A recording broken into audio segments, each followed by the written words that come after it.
Tov. Tov, je vous prie de m'excuser. Je dois commencer, monsieur? C'est bon. C'est bon. Alors, Tov, je vous prie de m'excuser d'abord pour mon retard. On commence à nouveau cette année ensemble. En effet. C'était pour Antoine. Donc, on commence à nouveau cette année ensemble. Et je vous remercie de m'avoir donné la possibilité de revenir à nouveau. C'est pour moi un plaisir d'être ici, et ça vous le savez. On commence avec quelque chose d'ultra pratique, n'est-ce pas? Comment motiver ses enfants au travail. Et en début d'année scolaire, on se doute bien que ça fait partie des préoccupations que tout parent qui se respecte peut avoir. Avant de rentrer, et c'est vrai qu'on va aborder quelques points un petit peu techniques, je voudrais tout d'abord poser une réflexion beaucoup plus globale sur la notion de comment motiver son enfant. Après, on va voir au travail. Mais d'abord, on va s'arrêter sur la notion de la motivation. Puisque motive quelqu'un, mais pas qu'au travail. Qu'est-ce que veut dire motiver? Est-ce qu'on retrouve dans le texte de la Torah, à un moment, des éléments qui nous apprennent comment est-ce qu'on motive quelqu'un?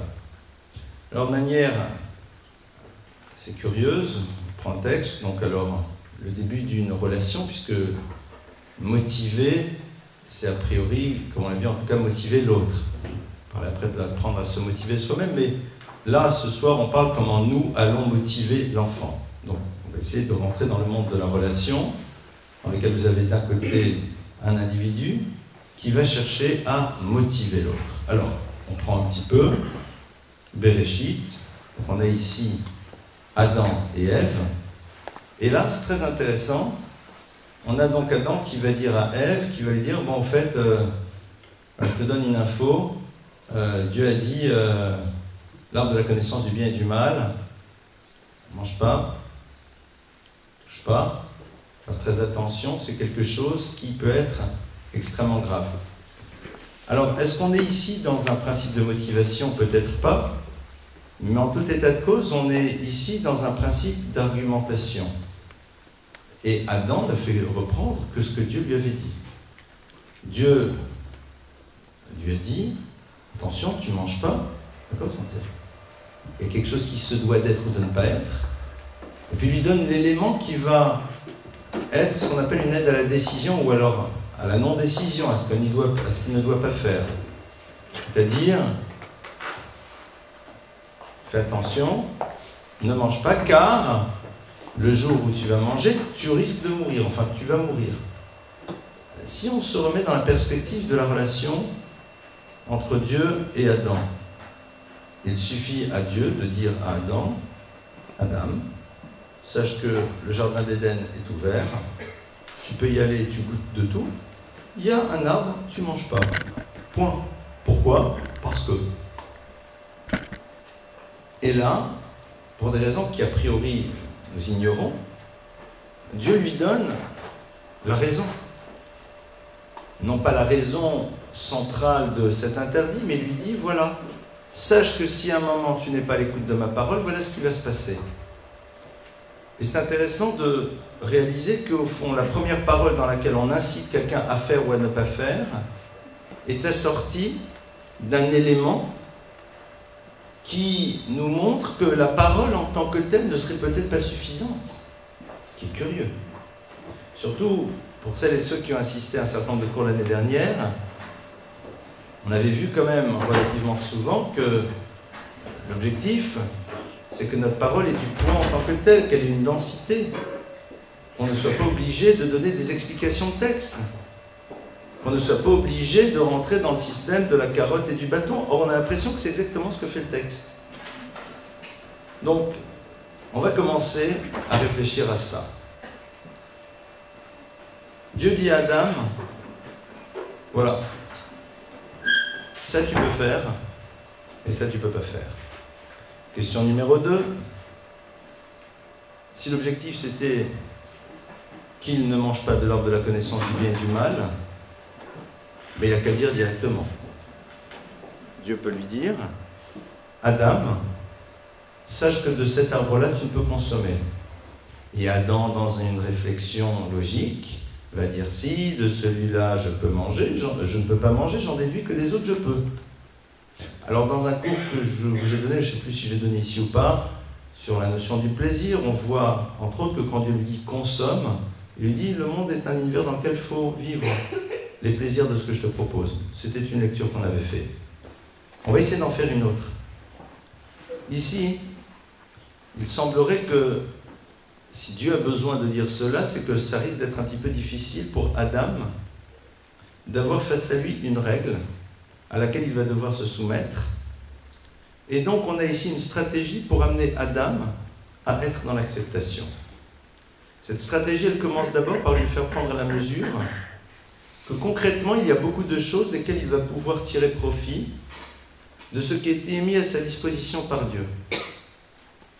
Et il y a d'une autre chose qu'il ne peut pas maintenant toucher, mais on lui donne les moyens de résister à son envie de ne pas être à l'écoute. D'accord? On va retraduire ça maintenant dans notre univers. Parce que ce n'est pas encore sur la paracha, surtout la semaine dernière, je suis venu vous donner ce soir. Nous sommes parents. Nous avons des enfants.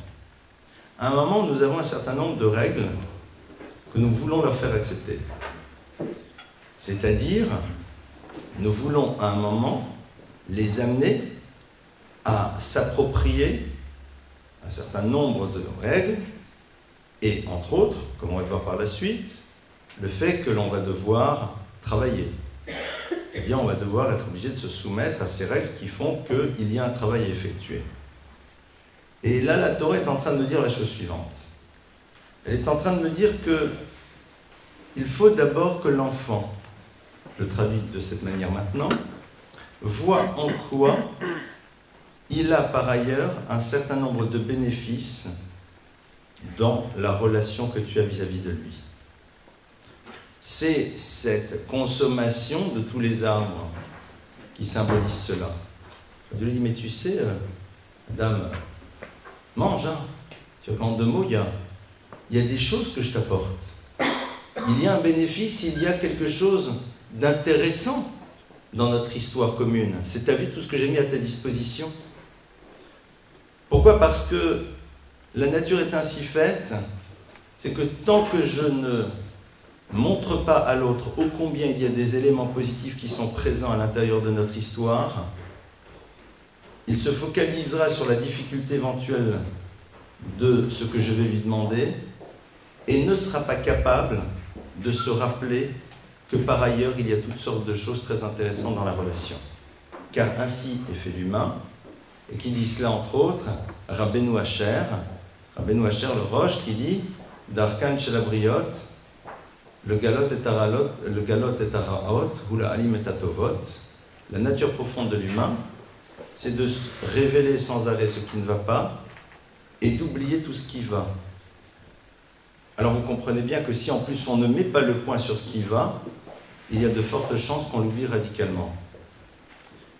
Motiver, c'est à un moment créer un principe d'obligation par rapport à une chose que l'enfant ne voudrait pas faire de manière naturelle, et pour cela, il faut travailler en amont. Travailler en amont, c'est d'abord le nourrir de la dimension positive qui existe dans notre relation. Qu'il prenne la mesure qu'au fond, Mikol et Tsagan Achol Tochal, de tous les arbres du jardin, manger tu mangeras. C'est-à-dire, regarde, au fond, dans cet univers qui s'appelle la famille et la maison, il y a beaucoup de choses qui sont fort sympathiques. C'est quoi? C'est la relation d'amour qui y règne. C'est les sourires. C'est tout ce qui te nourrit. Alors on ne va pas le lire de cette manière. Mais il faut que l'enfant consomme des arbres permis avant de se retrouver confronté à cette chose qui ne va pas être interdite, mais qui va être, au niveau du symbole, cette chose que je t'oblige. Alors là, c'était de ne pas faire, et là, ça va être que je t'oblige de faire. Mais dans les deux cas, c'est je t'impose. Donc, posons-nous d'abord la question. Est-ce que nos enfants prennent la mesure de tout ce qu'il y a de positif à l'intérieur de notre histoire et de notre relation? Et c'est valable aussi dans l'univers éducatif, dans le cadre scolaire.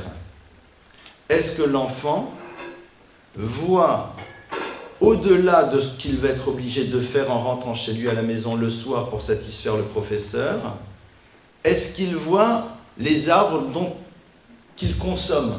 C'est-à-dire, est-ce que la notion de plaisir, de choses sympathiques, est-elle présente ou pas? Et ça, c'est pas quelque chose qu'on va lui dire après. C'est-à-dire, Dieu n'a pas dit à Adam, bon, tu peux pas manger, et puis râle pas, hein, parce que quand même, il y a plein de trucs que tu peux faire. Non, non. Il lui a d'abord dit, regarde, hein, tout ça, t'as vu, hein, tout ça, c'est pour toi, c'est bon, c'est génial. Et ça l'est objectivement. Et après, il y a la seconde phrase. Cette seconde phrase dans laquelle il faut à un moment rappeler à l'homme, et donc ici à l'enfant, la dimension impliquante de ce que l'on attend de lui. On ne peut pas motiver si on ne voit pas quel est l'enjeu de ce que l'on attend de nous. Parce que sinon, je vois derrière ce que l'on me demande de faire beaucoup plus une obligation parce que X, Y a décidé que cela devait être ainsi, et je ne vois pas où est l'enjeu de la chose. Motiver un enfant au travail, c'est, dans un premier temps, voir dans quelle mesure il se nourrit de tout ce qu'il y a de positif à l'intérieur du quotidien, premièrement, et deuxièmement, réfléchir s'il a conscience de l'enjeu qui se retrouve derrière l'attente et l'exigence que l'on aura vis-à-vis de lui. Dans le domaine de ce qu'on appelle la gestion de la discipline, on a vu qu'on n'a pas nécessairement à donner l'enjeu. Tu ne sors pas, pourquoi? Parce qu'on est dans quelque chose dans lequel l'enfant a une problématique d'opposition. Ici, il n'y a pas d'opposition a priori. Il n'y a pas le désir de l'enfant. L'enfant, juste, il est là, il vit, et puis un beau jour, on lui dit, bon, ben, il faut que tu te mettes au travail. Donc, lui, bon, ben, why not? Seulement, ce travail, bien maintenant, ça va lui enlever du temps pour d'autres choses. Ça va... Et donc, il faut qu'il comprenne quel est l'enjeu. Si tu ne travailles pas, voilà ce qui va se passer. Et ne pas avoir peur de le dire. Alors, pas dans la série « Tu seras un moins que rien qui va faire la manche à l'extérieur ». Mais un enfant a besoin de savoir quel est l'enjeu de ne pas se mettre au travail. Il a besoin de comprendre qu'est-ce qui va se passer. Il faut lui raconter un petit peu la suite. Le vrai problème qu'on a aujourd'hui, c'est que souvent, on se trompe dans la suite. On lui parle parce que si tu ne travailles pas, tu n'auras pas ton bac. Si tu n'auras pas ton bac, alors après tu n'auras pas de profession et tu ne pourras pas gagner d'argent. Et il aura devant lui 10 000 exemples de celui qui n'a pas fait le bac et qui n'a pas beaucoup travaillé et qui aujourd'hui roule en Mercedes décapotable. Il y a peut-être des propriétaires ici, j'en excuse. On prend une Ferrari alors. Il y a moins de propriétaires de Ferrari dans la vie. Donc il a les contre-exemples. Donc déjà, l'enjeu c'est pas on va se mettre au travail parce que quand on travaille, on a des bonnes notes. Si on a des bonnes notes, on a le bac. Et si on a le bac, on travaille. Et si on travaille, on gagne de l'argent. Et après, on est content. Non. L'enjeu, il est radicalement ailleurs. Le texte nous dit Adam le Hamal Yulad. L'être humain est né le Hamal pour être dans l'effort. L'enjeu de mettre un enfant au travail, c'est de l'inscrire dans l'univers dans lequel il va prendre sa dimension humaine qui se retrouve dans l'effort. Adam le Hamal Yulad. Ça veut dire quoi? C'est-à-dire que le véritable bonheur, on le vit lorsque l'on vit au quotidien dans le monde de l'effort, en opposition totale avec ce que la société nous propose. J'avais un copain, j'ai toujours d'ailleurs, qui me racontait que quand il faisait l'armée en France, alors il avait un adjudant, pardonnez-moi, alors je ne sais pas s'ils étaient dans les chasseurs à pain ou ailleurs, et donc ils bossaient. Et puis après, quand ils arrivaient, à la fin, ils disaient « Après l'effort, l'effort !» Donc clairement, on entend « Après l'effort, le réconfort ». C'est très très juif. C'est totalement Torah, ce truc. Après l'effort, l'effort. Adam les Amalullah. C'est pour ça qu'on existe. Et il faut bien que l'enfant à un moment comprenne que l'enjeu, c'est pas juste une problématique de résultat qui va mener par la suite, parce qu'il dit, mais il y a d'autres chemins. Il faut qu'il entende que... Mais tu sais pourquoi il faut travailler? Parce que c'est pour ça qu'on existe. Comme vous dites. Ah. Et c'est vrai que si nous, on n'en est pas convaincus, ça va être difficile de les convaincre. Si nous, chaque fois qu'on a la possibilité d'échapper à une obligation, on est heureux comme des rois, vous imaginez bien que lui, il utilisera le même principe dans sa vie.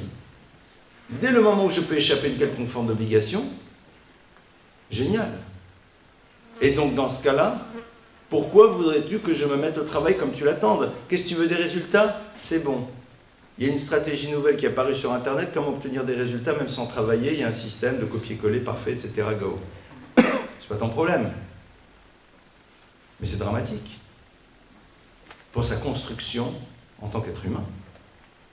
Il aura peut-être en effet des capacités qui le feront réussir techniquement, socialement, parce qu'il aura copié au bon moment ceci, cela. Un jour, un de nos enfants, pardonnez-moi, nous posait la question et il dit, mais ouais, c'est pas normal, il a une meilleure note que moi, alors qu'il a tout copié. Je lui ai dit, dis-moi, au moment où on rend les notes, qui est le plus heureux? Il m'a dit, ça va, j'ai compris. Je lui ai juste dit ça. Qui est le plus heureux? Toi ou lui? Au fond, tu sais très bien que c'est pas lui. C'est-à-dire que lui, maintenant, il a une stratégie qui va lui permettre de... Mais le bonheur, celui qui nous habite, qui est présent à l'intérieur de nous, il n'est pas dans son histoire, il est dans la tienne. Pourquoi? Parce que tout simplement, quand l'être humain vit ce qu'il doit être, et que son quotidien rentre en résonance avec la raison pour laquelle il est présent dans l'univers, il sent profondément une dimension de bien-être. Et ça, c'est quelque chose que l'on va devoir faire passer chez l'enfant. Alors bien sûr, vous allez dire, attendez, c'est sympa, il a 6 ans, 7 ans, on va lui faire écouter le cours, il va dire qu'est-ce qu'il raconte ce bonhomme, je ne comprends pas les 3 quarts de ce qu'il dit. Vous avez raison, donc on va rentrer après dans des techniques.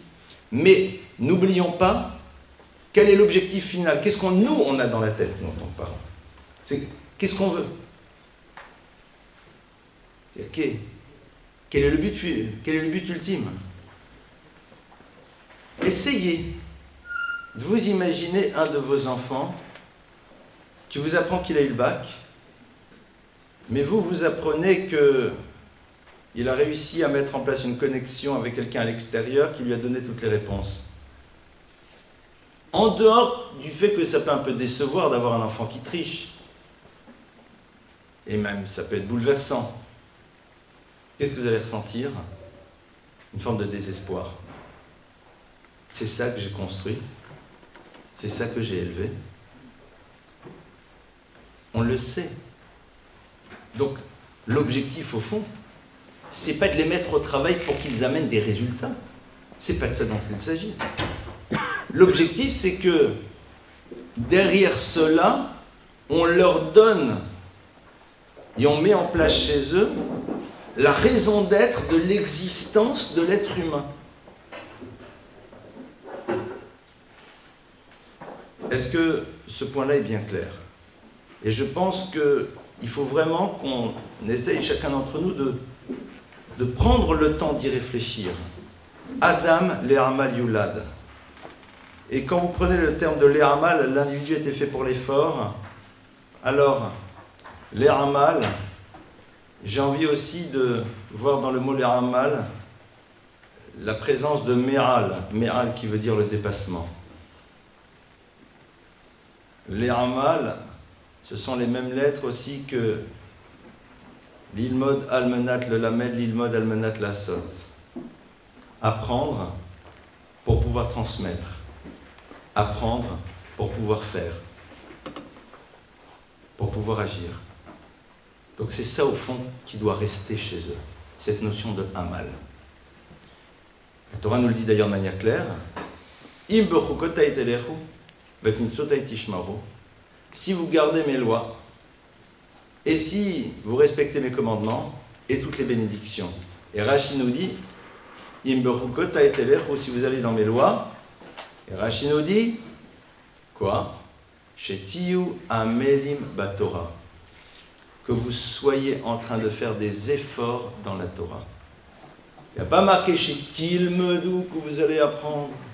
Il n'y a pas marqué que vous allez pratiquer, qu'il y ait cette notion de Hamal, parce que c'est l'essence même de l'homme.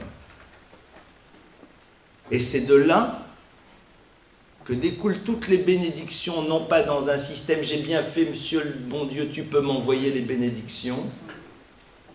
C'est que la bracha, c'est le concept du développement, l'univers du développement, l'univers du coefficient multiplicateur, l'univers du mouvement perpétuel.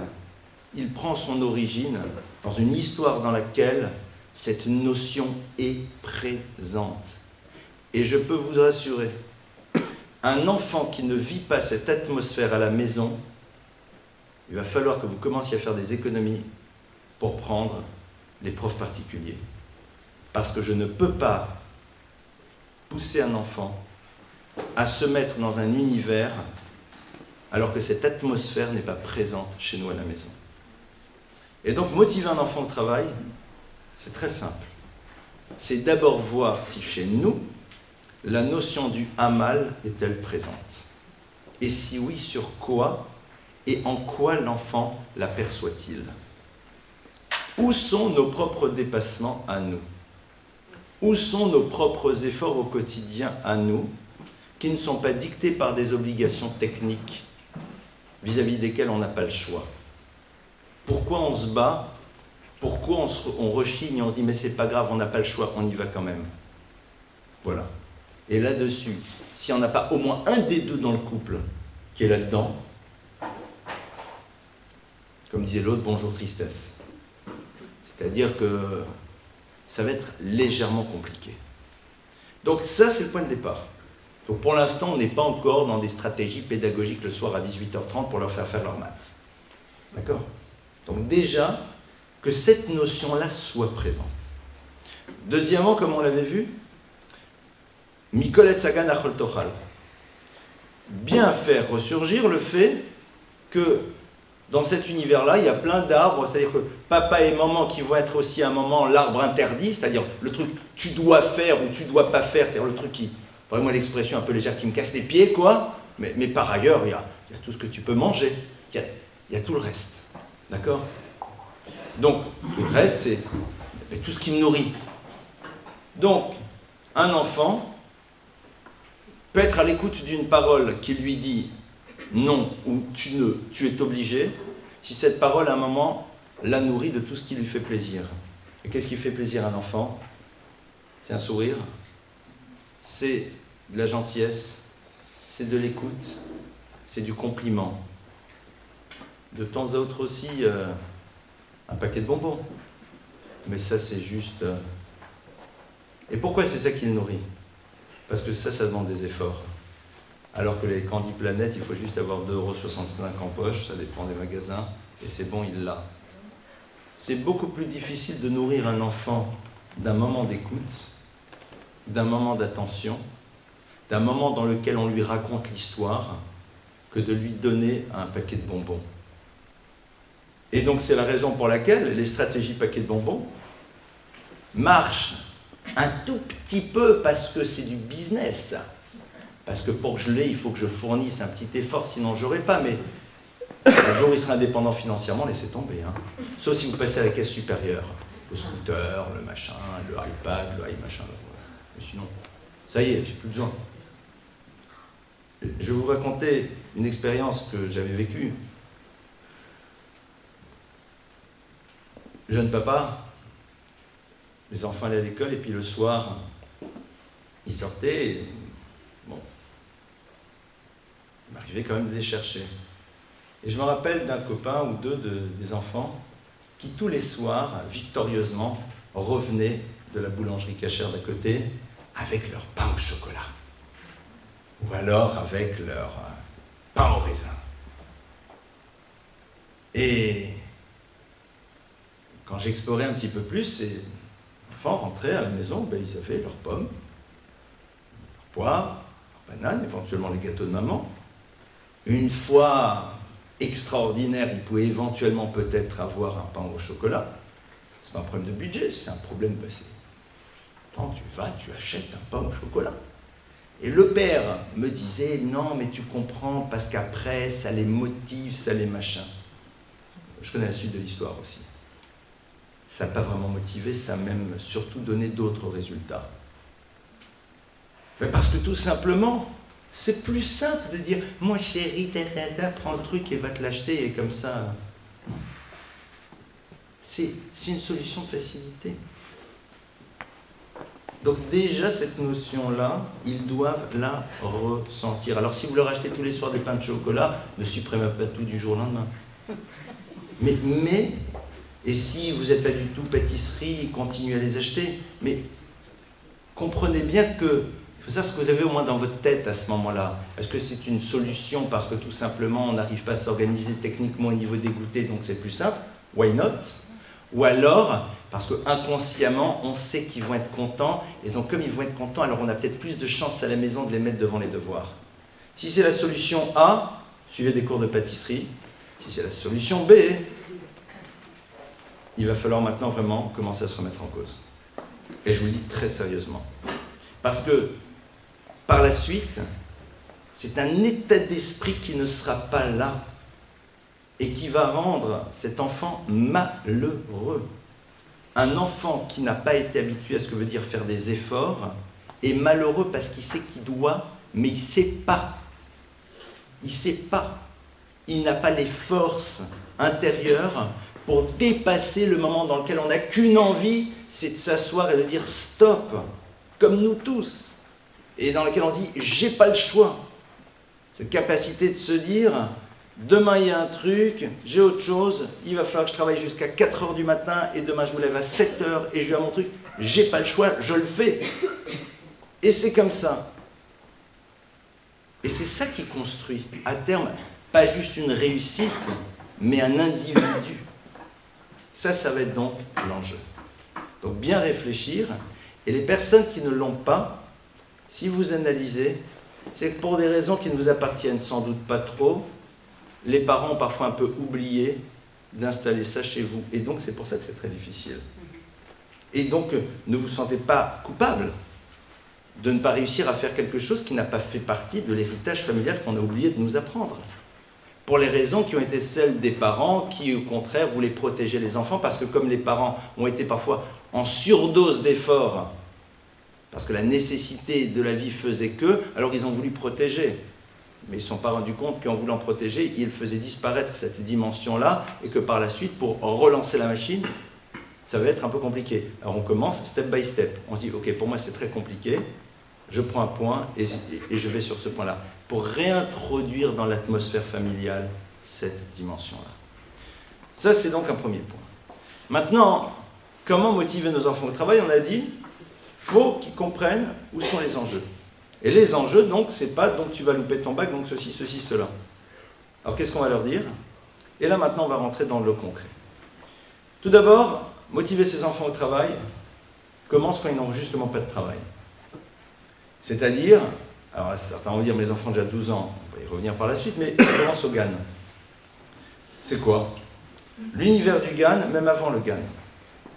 Dès le moment où l'enfant est confronté à quelque chose dans lequel il doit se dépasser. Mettre un enfant au travail, leur apprendre à s'engager dans cette démarche, vous savez où ça commence? Ça commence au square. Quand l'enfant est face au jeu pour enfants de 8 ans et qu'il n'en a que 3, et que nous, parents apeurés, faisons tout, soit pour l'écarter de ces jeux dont on pense qu'ils sont dangereux, soit nous sommes là en train de lui donner un coup de main. Là, il est dans quoi? dans un défi qui exige un effort et un dépassement? Ben, on fait une chose, on le laisse. Vous dites un psaume si ça vous arrange, parce que vous êtes un peu dans l'angoisse. Mais en dehors de ça, on laisse. Plus que cela, on dit bravo. Pourquoi? Parce que tout simplement, naturellement, un enfant n'a pas peur de cette dimension d'effort.